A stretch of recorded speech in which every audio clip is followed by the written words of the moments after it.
I'm a faculty here at the University of Minnesota at the Humphrey School of Public Affairs. So I want to welcome you to the Humphrey School of Public Affairs. This is the University of Minnesota's School of Public Affairs. What was that? Just in case you missed that. We've got a couple of programs coming up. We've got information in the back on it.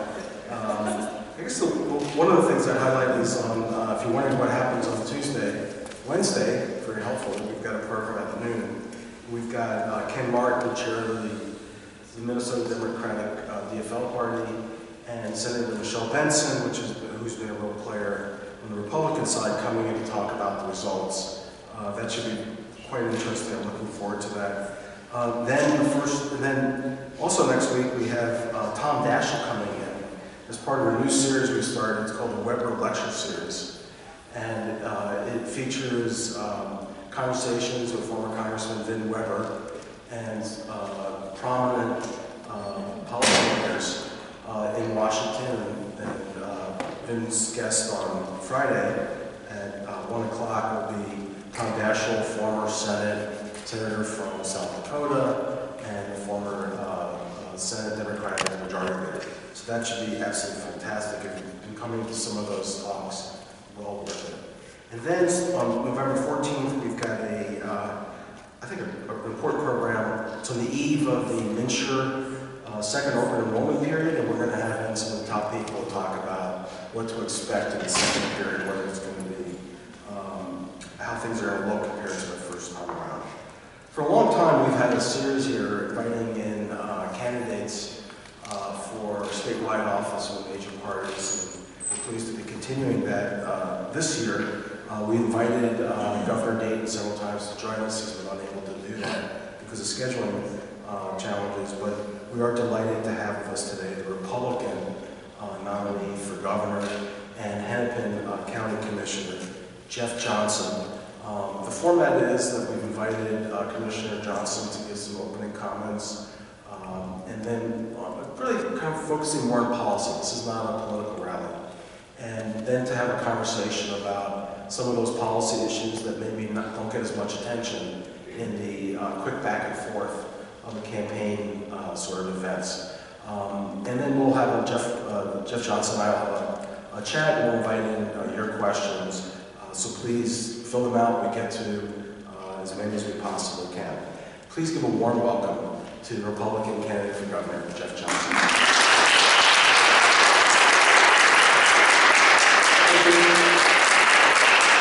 Well, thank you all for being here today. I appreciate it. I love the chance to be able to introduce myself to you and hopefully answer some of your questions. I'm just going to give you a quick background on me, and then I'd like to talk for a couple minutes about the three policy issues that I've been most focused on in the campaign, and then we'll sit down and talk a little more.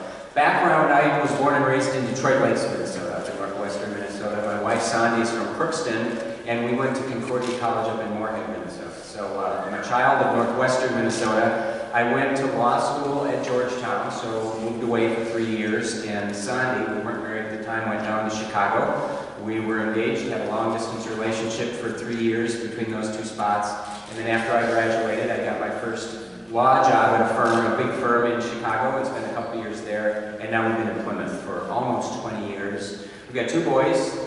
Rolf is in 8th grade, and Thor is in 11th grade. He's a junior at Wayzata High School. They're both from the Wayzata public school system. I've actually spent most of my life in the private sector. I was an employee, a lawyer at a couple of big firms before I went in-house with Cargill and did labor negotiations and employment law matters for them. And then 14, 15 years ago, I left Cargill and started my own one-man shop that I've had ever since then, and I have provided, I don't practice law anymore, but I've provided HR and employment law and labor law sorts of advice to small employers mostly. And then also during that time, I have done the political thing. I served 6 years in the Minnesota House, representing Plymouth and points west of there. And now the last almost 6 years, I've been on the Hennepin County Board, and I represent western and northwestern Hennepin County.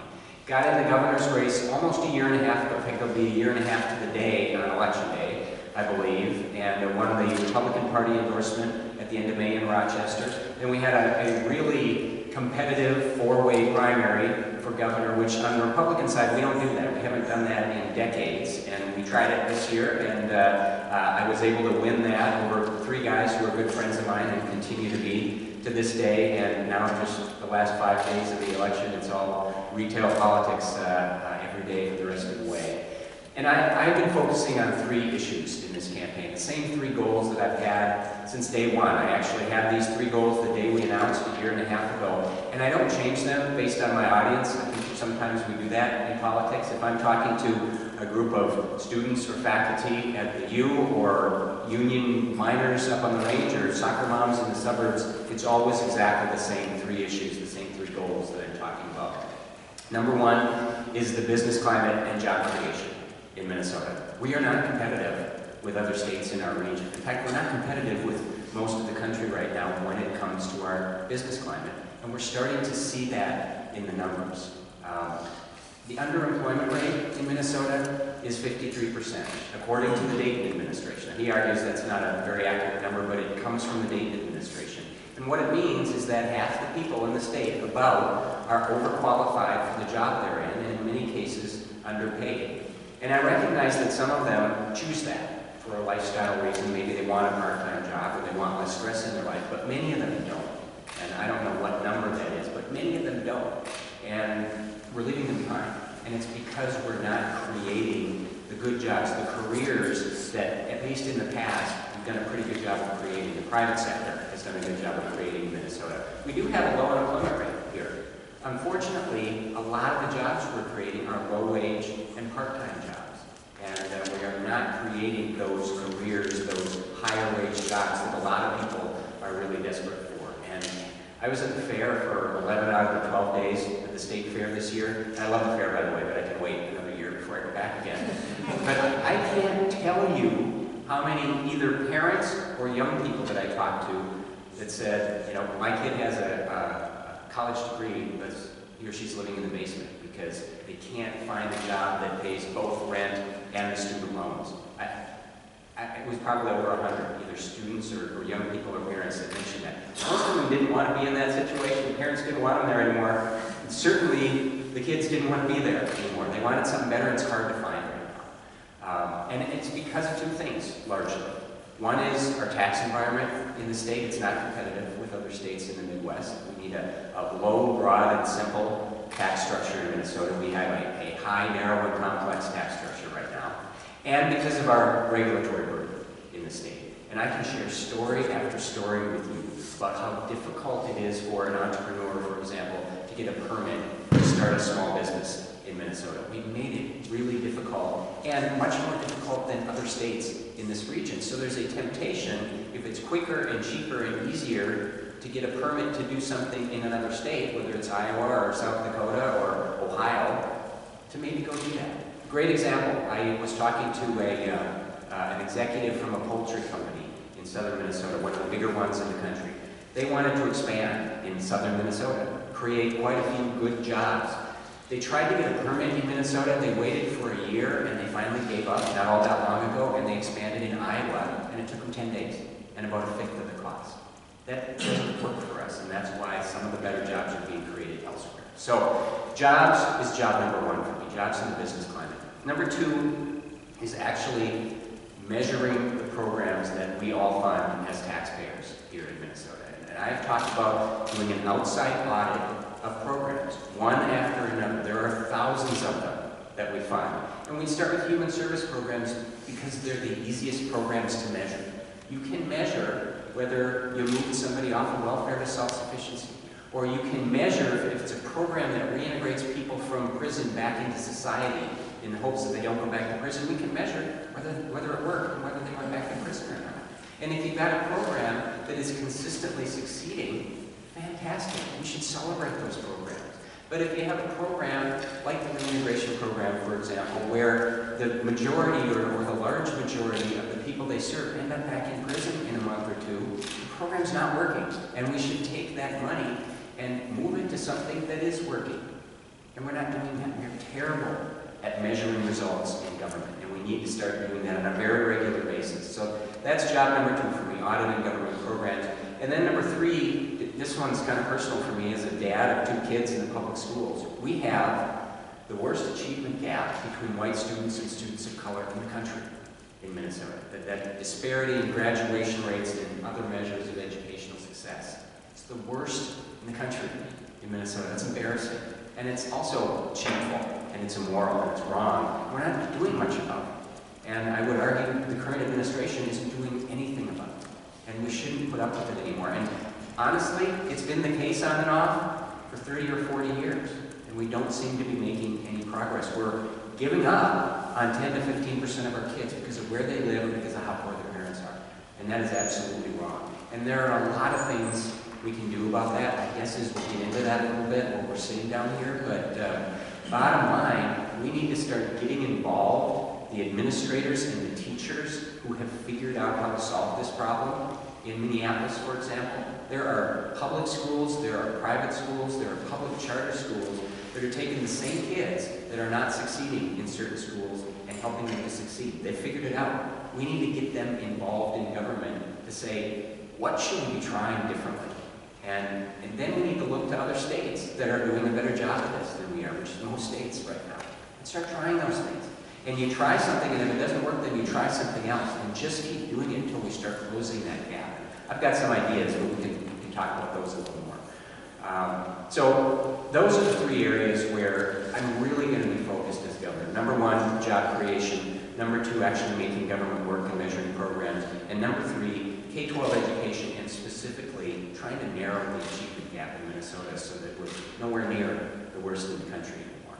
And I'm a strong believer that a very focused governor can actually get big things done in Minnesota, even in politically divided government. If I'm governor, we're still going to have a DFL Senate because they're not up for election. We don't know what the House is going to be, but I will have divided government. And I believe that even within divided government, you can get things done. It doesn't always have to be a shutdown where one side just has to give in and the other side is the goal. It can actually move forward. And I've got a record of that. When I was in the House, I was in the Republican House, we had a DFL Senate, and I took a pretty complex, difficult, big bill every year and didn't just get it passed through the House, but figured out how to work with the DFLers in the Senate to get it passed there and turn it into law. I think if you have a governor who's very disciplined and focused, doesn't easily get distracted by the shiny flying objects that bounce around St. Paul and divide us so much, and actually can work with the other side of the aisle as I have, you can make big changes at the state level. So that's just a little bit about me and kind of where I'm coming from, and I'm happy to be here, and Larry, I'm happy to talk more if you want to do that now. Thank you.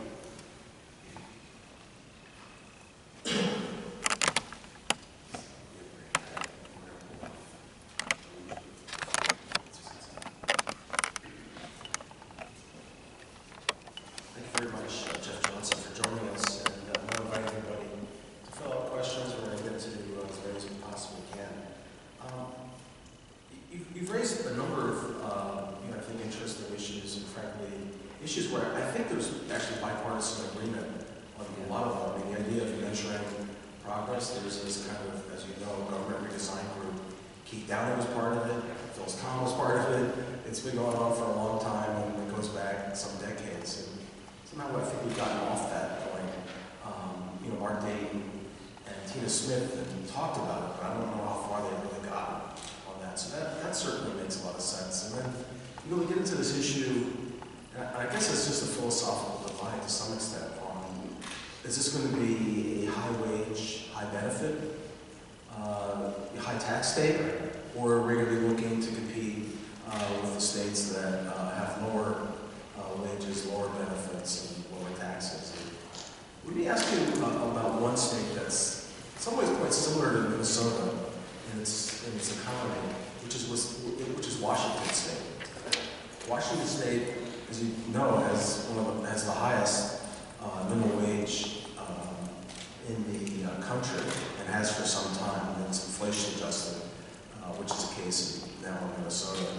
And what we've seen in Washington State, there are a bunch of studies on this, is two things. One, that the wages of the bottom end of the wage scale have increased. And in terms of job losses in eastern Washington to Idaho, for instance, there hasn't been that kind of job loss that might have expected. So what do you do with a situation like that where you say, okay, here's evidence, it's done by nonpartisan types, and it doesn't really seem to fit with some of your expectations? Well, I think if you look at Washington, I don't think they have an individual income tax there. So I think if you, or if they do, it's extremely low. I can't remember which it is, but I remember being surprised when I learned that not all that long ago. So I think you have to look at all the factors and what creates their business climate. If they have a higher minimum wage, what's their regulatory environment like? What's their tax climate like? And so it's not one thing. I happen to believe that increasing the minimum wage, especially in a very high tax state and a very high regulatory state like Minnesota, is probably not going to help the people that we plainly want to help, which are people at the low end of the scale, because you've got a lot of businesses, and I hear this over and over and over again from especially small business people. Most of them don't have big margins. Most of them are surviving on very small margins. So it's not like they can say, well, I'll just take 3% less this year. I think a lot of people think that. It's just not true of most businesses. And so if you are going to say they have to pay more at the entry level, usually means everybody else is going to get a bump up too, whether they want that or not, and whether the employer wants that or not. That difference is going to come from somewhere. It might come from increased costs to consumers for their product or for their service. It might come from not hiring the high school or college kid over the summer that they had thought about hiring but now just can't afford. To me, that's just kind of a common sense response. Now, we are in Minnesota. We have moved up and we're going to bump up again. I think it's next year that we go up to the little over $9. And while I wouldn't have thought that was a good idea, now that it's happened, I also don't see the point in seeking to push it back again, because I think one thing that businesses hate even more than a higher minimum wage is the uncertainty of a roller coaster of a minimum wage. And so we are where we're going to be, and I'm going to support that going forward. I don't like the automatic inflator that's built in, starting in 17, I think it is, where the minimum wage will automatically increase, I think at the rate of inflation, unless there's something that happens to stop it. I don't think that's good policy. I think if we're going to increase the minimum wage, the legislature should vote on it and the governor should sign it. Even though, because of gridlock in St. Paul, that hadn't happened for years, and so we ended up with $6.15 an hour, which is one of the lowest in the country. Well, yes, but elections have consequences, and people elect people based upon what they think is good policy. And it did go up. It went up a lot. It maybe took longer than some people wanted, but I think the political system generally works. And sometimes, yeah, we do have gridlock. It happens. But I don't think that's a reason to say we put anything on autopilot, whether it's spending increases or tax increases or minimum wage increases. Another area where there's quite a bit of bipartisan agreement, I think, is on transportation. Now, there are definitely disagreements, and I'm sure we'll hear about some in a moment. But there's pretty broad agreement that, from the perspective of our quality of life, but also in terms of our competitiveness with other parts of the country, like Denver, Seattle, and elsewhere, that Minnesota's got to be able to have a modern, efficient, multimodal transportation system, and we've fallen behind. And there are various numbers out there. The number I think most people talk about is the study, kind of Blue Ribbon study, talking about over $21 billion in needed maintenance that hasn't been done. People differ on the numbers. I want to get your sense on given the magnitude of what needs to be done, what's the magnitude of the response that you think the government should pursue? Well, and I'm not sure, I agree with you that I probably don't agree with that number, but we don't spend enough. I particularly believe that we don't spend enough on roads and bridges, and there aren't going to be many parts of government where I tell you I don't think we spend enough money, because we spend a lot of money. But on roads particularly, I think we have fallen behind, and that's not necessarily a partisan thing, because it's been the case for a while. It's gotten much worse in the last couple of years, and part of the reason for that, not all of the reason, but part of the reason for that is that we've chosen to prioritize everything other than roads and bridges when it comes to transportation. I see this on the Hamilton County Board every day, where light rail is a religion. And I'm not an anti-train guy. I rode a train every day when I lived in Chicago and when I lived in, most days when I lived in Washington. Washington, D.C. And I think that there are places where it probably makes sense. But I'm a cost-benefit analysis guy. And so when somebody is talking about a light rail line, show me the cost-benefit analysis. Show me how much it costs to build and subsidize every year, and what it's going to do for people's mobility. Is it going to relieve congestion, for example, on the highway, so that people who still choose to drive can get there more easily or faster than they are before? And with the light rail lines that we've been talking about so far, I have never gotten that cost-benefit analysis. So number one, let's put the focus first on roads and bridges all over the state of Minnesota, because that affects all of us.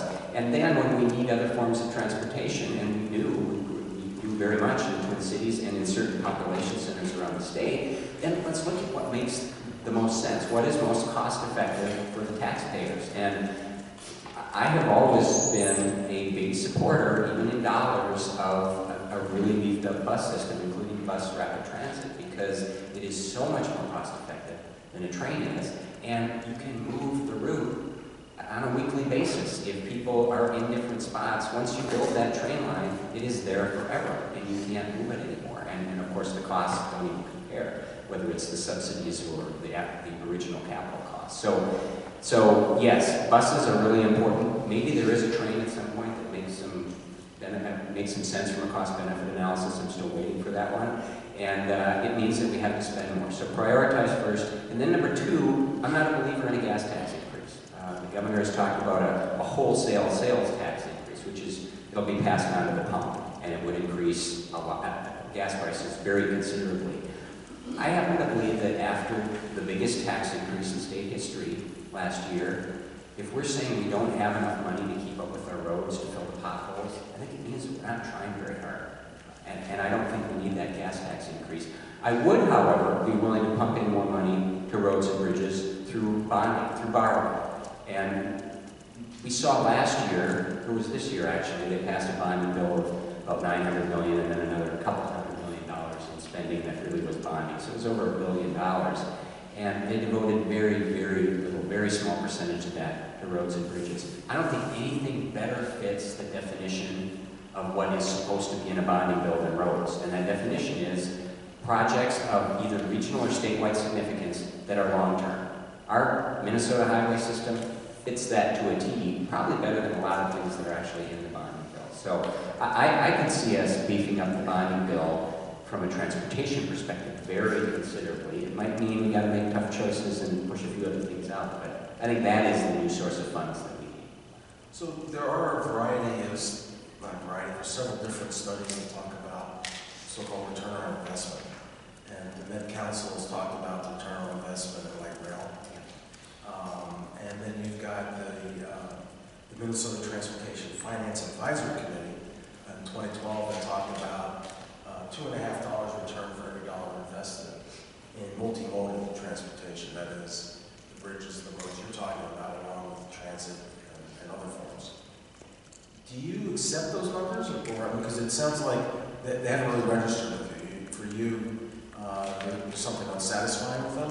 I have looked at both of those, and I think the broader study that says there's a return on investment in transportation infrastructure investment is absolutely correct. I haven't seen yet, including that Met Council study, anything that convinces me so far with the lines that we have planned for light rail that there is a positive return on investment. And I'm looking fairly specifically at mobility and congestion and helping people to get to where they want. Now, they measure, I can't remember how many different things they measured, but they made a claim that it was good for the environment, and that was part of the measurement. And I do question whether it really is when you look at all the pollution that's caused by actually building the thing in the first place. And they talked about economic development and the changes that makes and the jobs that it might create with people who drive the train. And I think what we ought to be looking at if we're talking about spending billions in transportation dollars is what benefit does it give us from a transportation perspective? Does it help people get to where they want to go? And I have yet to see a cost-benefit analysis there that is reasonable. We've got a number of questions here from our friends here in the audience. Some of them kind of sort them into a conversation. And this one fits perfectly. If elected governor, do you see the role of the Met Council changing? How would you be willing to re-examine and perhaps perhaps change how Met Council officials are appointed and selected? Yes. I deal with the Met Council frequently as a Hennepin County Commissioner. They're separate organizations, but there are a lot of things that are done together. And I happen to believe that the Met Council is so far outside of what they were intended to be that we need a rather serious correction. Would you eliminate the Met Council? Yes, well, I think we need a regional authority to deal with sewer and water, to deal with the integrated bus system. Rather than changing the Met Council, I think the best way to do it would be to eliminate the Met Council and start over. But that's probably not going to happen. It's certainly not going to happen in the next 2 years. And so I think realistically for me, let's look at the Met Council and figure out how to make it work better and how to keep it within the parameters that it was intended. Because I think having a regional authority to do those things makes sense. I think that's a good thing. Frankly, I think that's a conservative principle, that we don't have a bunch of different counties all doing the same thing and overlapping. But sewer and water and an integrated bus system are certainly not what they spend most of their time on now. They spend most of their time on essentially trying to control what's happening in communities outside of Minneapolis, much to the chagrin of a lot of those communities. And I would seek to scale back their powers to what they should have been and what they were intended to be in the first place. And I would also take away their taxing authority unless they're elected. That's just a philosophical problem I have. Unelected people should not have the power to levy taxes on everyone else, because there's no consequence for that. You can't do anything about it if you feel as a taxpayer that you're being overtaxed or they're wasting your money. There's nothing you can do about it if they're not elected. And there are several ways of doing that. You could elect them directly.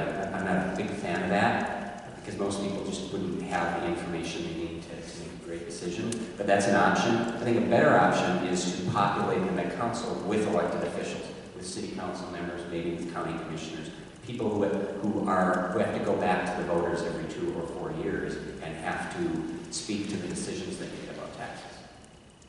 That's a pretty sharp change. I mean, if you go back to the Plenty administration, Peter Bell was, his chair, and Mr. Bell was pretty aggressive in trying to, let's say, work with him to change direction. It sounds like you've kind of given up on the idea of work with him, and it's just time to maybe take a hatchet to the Met Council and say, look, this thing is just overreached, and it needs to be, I mean, as you said, terminated, but short of that, it needs to be radically pruned back. Well, I think we need to start over. I think that's ideal. Because again, I would say that I think having that regional authority makes sense. So my preference would be to start over, but that's not going to happen in the next 2 years. So I will appoint members. The governor has the authority to appoint all the members of the Met Council. And I'll appoint members of the Met Council who understand, or at least agree with me on what their proper role is. And then I'll work legislatively with the House and Senate to see if we can change it so that they don't have that taxing power anymore. I don't know if I'll be successful in that, but I'll certainly give it a try. Another question from the audience. I would vote for you, except for a premonition that you will extend the sales tax to clothing. Poor people can't wait for tax filing to receive a sales tax refund. Well, I don't know if the premonition is right, whoever had it, but I've always been honest with people that we need tax reform in this state. Not let's tweak this and tweak that, because we're not competitive. And so I have laid open that I'll look at almost it, not anything, but almost anything. And that would include taking a look at the sales tax. I have no interest in waging a fight that I lose, though, when it comes to tax reform. So unless I'm able to pull in, I hate the word stakeholders, but I'm going to use it. Unless I'm able to pull in all the stakeholders, which would include retailers, we have a huge problem with a clothing tax increase. We probably wouldn't move forward with that. But I also don't think I'm going to go into this saying, well, here are the 2 little changes we're going to make. We're just going to lop off the new top tier and call it good, because that's not good. That's not going to solve our problem. And I think we have to be willing to look at everything. And that means the sales tax, it means the corporate tax. We have a rather high corporate tax in Minnesota, and there are consequences to that. It means the income tax, especially with the new tier that is passing through to a lot of small businesses now and hurting them. And it means the property tax. And there was a bipartisan commission that was put together 2 years ago to look at property tax changes. And they came up with a lot of good ideas, not every one of which I agreed with, but it's sitting on a shelf somewhere. In fact, we might have trouble finding it, because once they opened it, as we always do with tax study groups, we stick them up on a shelf. And the same thing happened in the Valenti administration with the Beckett Commission. I think those are starting points. Let's start the discussion there, because they are full of good ideas about real reform. And, you know, I'm open to talking about changes to the sales tax thing. It doesn't mean we're going to end up going there. In fact, I'd be a little surprised, but I'm open to talking about it. You know, it's interesting, and I have to say, admirable that you'd be willing to even raise the sales tax idea. I mean, you can hear from this questioner, they may be hurting you with some conservative voters, or conservative-leaning voters. And particularly after the Dayton experience, which you could criticize it, it should have been included in the business and business, it should have been more consultation. I've got to tell you, there were, you know, all the obvious people were going in to talk to the administration, and you know, I don't think it was from lack of conversation with so-called stakeholders. The problem with doing the tax reform, as you know well, is that people are loss averse, and they're much more concerned about get the new pain from a tax change than they are from the gain. And so when you say, hey, we're going to lower the rates, that's the sugar here. And the cost is we're just going to broaden the base of it to clothing or haircuts or repair shops, whatever it is. Then all the people who have just gotten a new president of being included in the tax are the ones you hear from. How do you wrestle with that problem? It's about leadership, and I think that is a fundamental difference between Governor Dayton and me. Is he's rather disengaged, and I think we saw it with respect to the tax policy, the tax changes that he put out. I didn't agree with big chunks of it. There was some reform in there. There was a little bit of reform. Some of that reform I wouldn't have taken up myself. But he put something out that actually changed the tax code in a big way. And it was after essentially spending 2 years telling Minnesota, we are going to reform Minnesota's tax code. Prepare, get ready for this. It's going to be a big deal. And what he put out was mostly a big tax increase, but it had some changes, and he got the hell beat out of it for it. And very quickly, he just backed off and said, okay, we're not doing any reform at all. We're just gonna have a tax increase, and this is what you get for beating me up like that. I don't think, first of all, you should go into that expecting to be beat up. Anybody would have expected to be beat up, and I think I would have laid the groundwork a little bit better before proposing that, so that wouldn't have happened, because there's no way you could have even gotten that through the legislature if you wanted to, because everybody else was getting beat up too. Part of it for good reason, the business-to-business taxes were just horrible policy.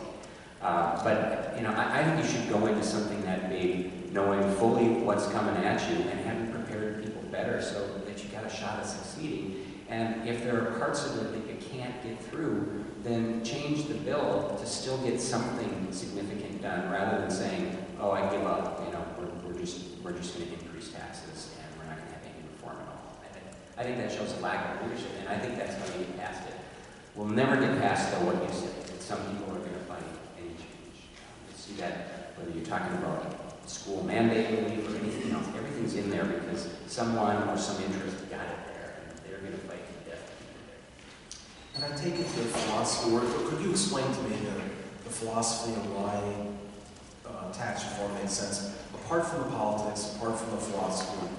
And I guess partly I'm thinking here of the arguments that you heard particularly, you heard from the business community, but you also heard of the Senate among Democrats and Republicans, and just said the economy's changed. Where the production is coming from is now more on the kind of service side and the sales side. We've got to adapt our tax structure so it's more efficient, but also reflects the change in the economy. Is that the fundamental reason for looking at tax reform? I think there are two reasons. Number one is that, I mean, we have a tax system here that is decades old and doesn't really match what is happening in our economy, and certainly doesn't match what will be happening in our economy going forward. But there's a second piece to it that's not political either, and it's about simply trying to be competitive with other states. Because, again, you'll hear from the governor over the next 5 days over and over again that we have a low unemployment rate in Minnesota, but we're not necessarily creating those jobs. The private sector is not necessarily creating those jobs that people are looking for, that people are desperate for in parts of the state. And part of that is we have a tax structure that just doesn't compete with other states in the Midwest. And you mentioned, Larry, that we have a history of being a higher tax, high service state. I don't think that's going to change. I don't think we're going to become Mississippi. The voters aren't going to allow it. People choose to live here because we are not because we're a high tax state, but because we're a high service state. We pride ourselves on our K-12 education issue with the UM, other than a solid safety net. And that's not going to change. That's always going to be the case. But I don't think we should be the highest tax or one of the highest tax, highest service states. And we could still have great services in this state and not have one of the 2 or 3 or 4 highest tax rates in the country by being more efficient and effective with what we do and how we do it.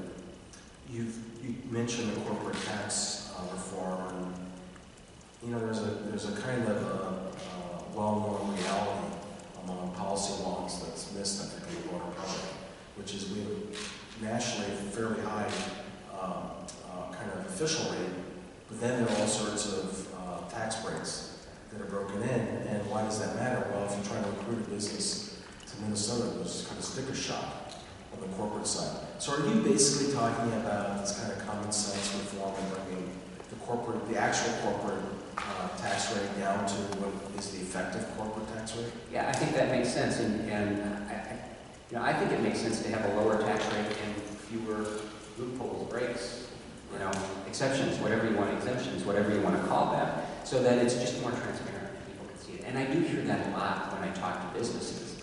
I hear that our corporate rate makes it harder to, or when I talk to chambers, for example, it makes it harder to recruit businesses.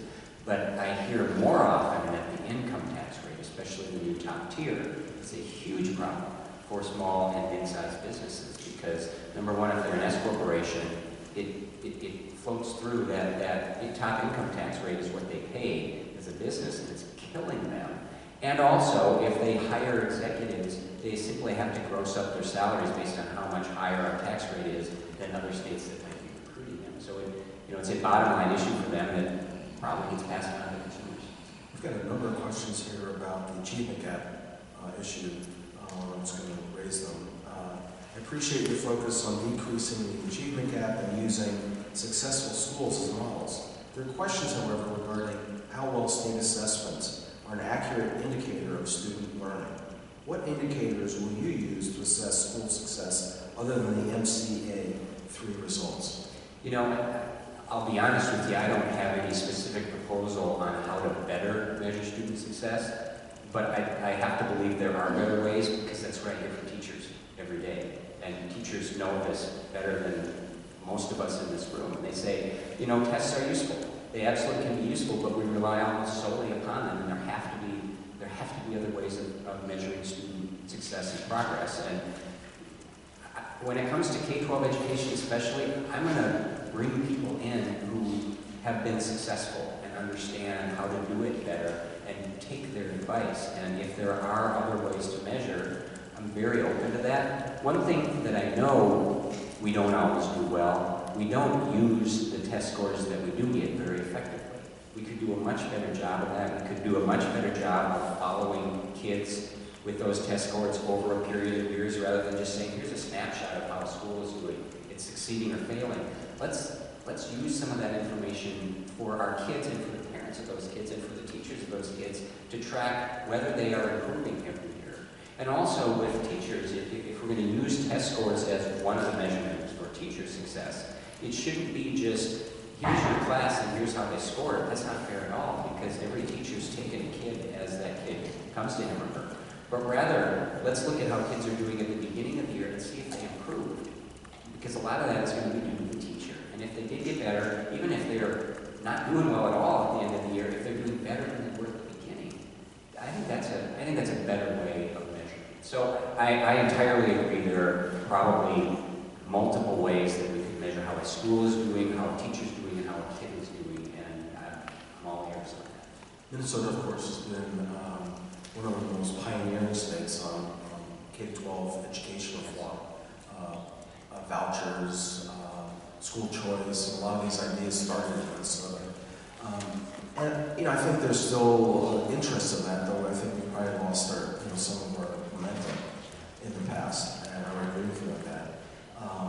There's also a sense, though, that some of the efforts that we've tried in the past, like charter schools, some schools are successful, some are, not successful, and there's some real problems that develop, whether it's, financial mismanagement or just theft or, just administrative problems where kids are left hanging partway through the school year.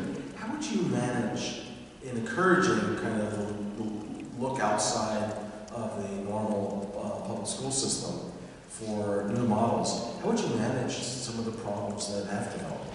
Well, let me first comment on what you brought up earlier, which is that Minnesota has a history of being a model in the United States for K-12 education, especially for innovation. 30 years ago, almost every other state looked to Minnesota as the place that was doing things differently, trying new things. We were the first state with a public charter school law. We were the first state with universal public open enrollment. And I can give you other examples.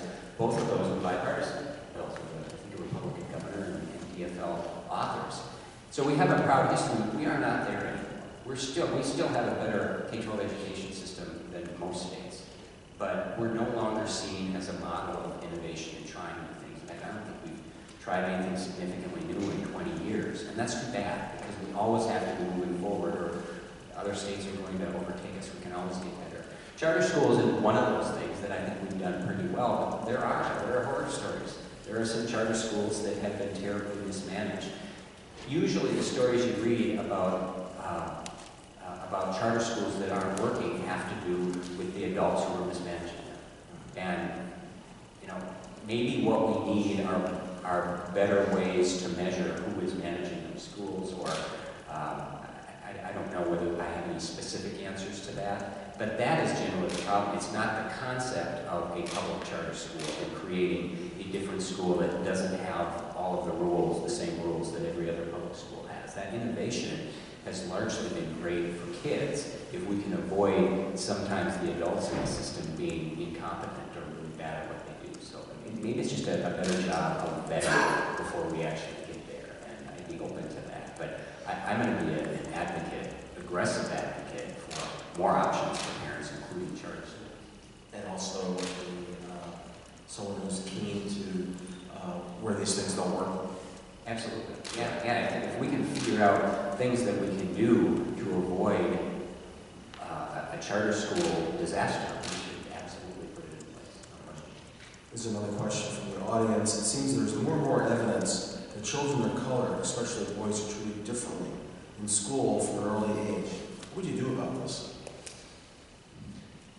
Well, I don't know exactly what you do from a law perspective, or as a governor about that. If that is true, then obviously it's wrong, and maybe you use the bully pulpit to talk about it. One thing I have read that is on a similar line, at least, is that children of color tend to perform better with teachers of color.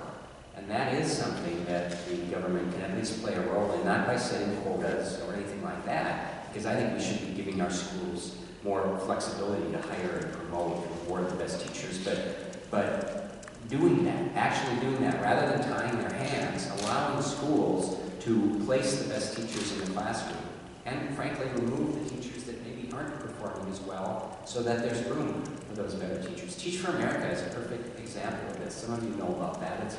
It's a program that trains young people right out of school in very creative ways to go into inner city schools. They focus on inner city schools and serve underserved kids. And their results are, I'm a results guy, their results are amazing. And I've talked to principals in Minneapolis and St. Paul who say, we love it when we can hire a Teach for America teacher, because for a year or 2 or 3, they come in and they can, in most cases, can really make a big difference.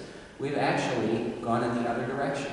A couple of years ago, the legislature passed, I think it was $1 million allocation for Teach for America, and the governor vetoed that.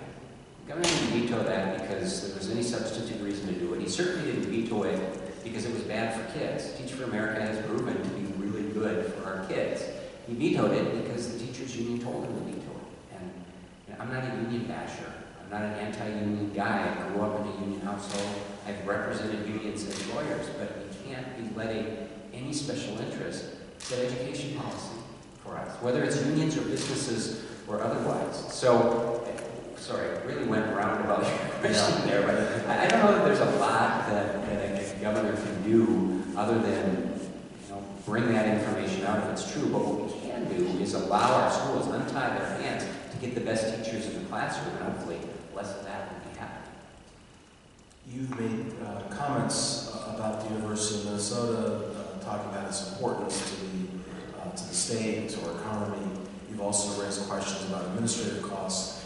And I'm curious how you would see a Johnson administration and its posture towards the university. We've had it kind of hot, cold, and frigid. During the plenty years, the university's money in real terms went down substantially. During the previous governors, there had been more of a, kind of a tough bargaining negotiation. Under Governor Dayton, obviously, has been a kind of a correction in terms of some of those big reductions. As that has happened, though, under the Dayton administration, President Kaler's made pretty substantial cuts in some of the administrative costs. And I would say, in fairness to him, he's made progress. So do you come in saying, okay, here's something I read about in the Wall Street Journal and got some national press, and I'm going to, just kind of hawk that? Or do you come in and say, let's talk and see what needs to be done and we'll reform and go forward? The latter, certainly. And I occasionally will bring up the administrative cost issues, but when I bring it up, I will say, you guys have made progress. You guys with the school has made progress.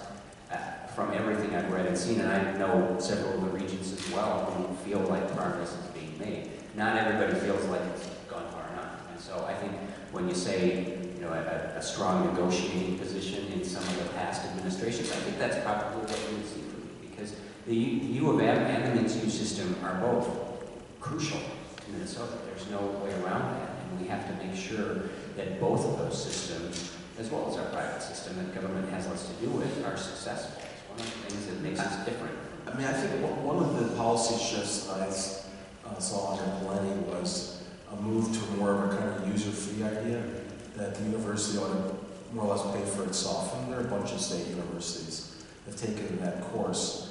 And as you do that, it raises all sorts of issues about the investments in economically vital areas, whether it's medical devices, or it's engineering, or it's chemistry. This is an R&D hub, as well as performing other services.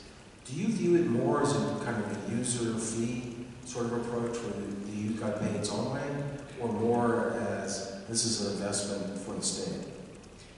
It's an investment for the state, without question. And I think if you're increasing user fees, sometimes that makes sense, especially if it's actually in correlation with the benefit is. But it also isn't all that different from increasing tuition for the students that have to pay the user fee. So I'm not sure that that's necessarily the answer to a money problem. Maybe that's something that you look at. But for me, it comes down to a willingness, and hopefully that's there right now with you, but a willingness to be really honest and serious about the budget and be willing to be very innovative and creative with how we move forward, especially when it comes to the rising cost of tuition. That's a huge problem for a lot of students. I don't know if it is for most of the people here, but my son Thor took his first college tour last week, and we're touring the U next week after the election's over, and a few other places. This is really personal to me because I'm starting to look at the cost, and it's crazy. And we've got to figure out, we've got to look at the bigger picture about how to start bending that cost curve. It's not about a 1 or 2 year tuition freeze. That'll help a few people, but it doesn't do anything in the long run.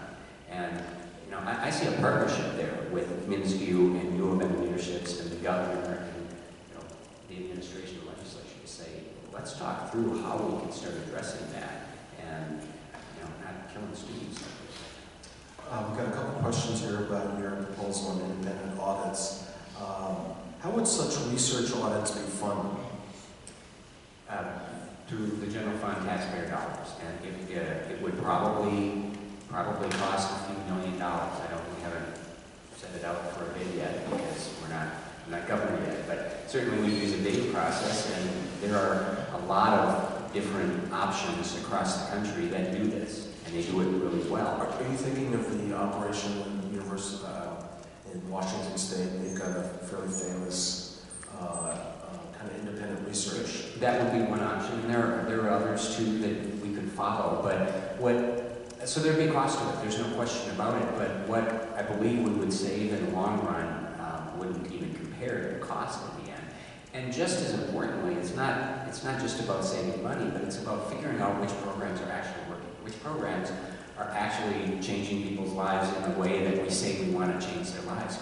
We just don't measure those things now. It drives me crazy. And there are some unbelievably effective government programs out there that are helping people. And then there are others that aren't working anything. And so why is it that you're proposing this when Minnesota has one of the most, I think, widely respected legislative auditors? Because that's not his job. I mean, Jim Nobles is the legislative auditor, and Jim Nobles' job is to, at the direction of the legislature. I was on the Legislative Audit Commission when I was in the House. We choose 8, 10, 12 projects each year and say, this is what you audit. And so he goes out and does it, and he does a tremendous job of it. But generally, his job is not to measure the effectiveness of the program. Every once in a while, that will be part of it. But his job is much bigger. He's sometimes looking at fraud or waste. He's doing a multi-pronged audit of Insure right now to look at a lot of different things. This would be an audit very specific on every little program, saying if this program is intended to help someone find a job and keep a job, let's follow the recipients of this and figure out whether they got a job and kept the job or not. And that, I mean, the legislative auditor would have to increase its size dramatically and stop doing all the things that the legislature is asking it to do now if we wanted him to play that. It doesn't fit with his job. I gotta say, for a small government guy, having something larger and more encompassing than the legislative auditor out there, kind of studying what the government is doing and how well, it sounds like big government. Yeah, well, it is. The purpose of it, though, is to help us make government more effective and efficient. And if it means that we can't do that internally, and we obviously can't because we're not, we haven't been, whether it's a DFL or a Republican government, we're terrible at it. The purpose of this is to figure out what's working and what isn't, and that goes to smaller government, probably more importantly, more effective and efficient government. If you go back a couple decades ago, we did have a strategic planning element in the executive branch, and that got kind of thrashed out, I guess, over time. And one of the criticisms of that strategic planning is the studies would be done, but when it really came time for the legislative process and the budget process, the results weren't really brought home to bear. And so you had findings, but how those findings mattered and whether something was funded or not was inconsistent. And there's not a lot of control you have over that. If we are auditing programs and we're finding that these 12 programs work and these 12 programs don't, it's still the legislature that's going to decide what to fund and the governor working with them to decide what the final budget looks like. So it's input, but it's not, obviously this audit organization or this auditor will not have any authority to decide what's funded or not. But it certainly would be helpful information for us to have. And I will rely on it heavily in putting together my budgets. Let me ask you a broad question. Here you are in the last few days of the campaign, working day and night. And it's tightening up, and you're coming down a group of voters who are not necessarily Democrat or Republican. Those folks made up their mind months ago. You're coming down to people who kind of check in at the last minute. And some of those folks are pretty pragmatic. They're not partisan, they're not political. What do you say to voters who are seeing the unemployment rate come down? I realize you're dissatisfied with that number, but it's certainly 4.3%. It's a decent number. And the economy in the state is the 5th fastest growing in the country. You've got a budget that's being projected to be in surplus again. the school shifts that had been going on in past years are now being paid. There's a budget reserve that's now being built up.